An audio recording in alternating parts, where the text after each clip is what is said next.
ပါရှင်ဒီနေ့ရတော့ဘနော်မျိုးလို့အိမ်ပြန်ရောက်ပါပြီရှင်အိမ်ပြန်ရောက်ပြီပေါ့နော်အိမ်ပြန်ရောက်ပါပြီရှင်ခုမှဒီမှပဲပြန်ရောက်တာပေါ့နော်ခုလေးမှပဲပြန်ရောက်တာပါရှင်ခုလေးမှပြန်ရောက်တာပေါ့နော်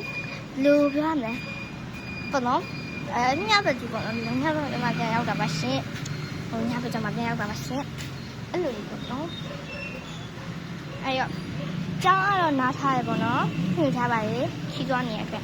အဲ့ရောဆရာမရုံလည်းအမှန်ပါရှင်အဲ့ရောခက်တဲ့ဦးလည်းကြည့်ဆက်လာ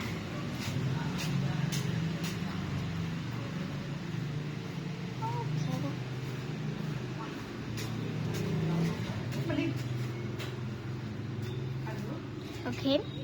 အဲ့တော့ပြောချင်တာတော့ဒါပဲပေါ့နော်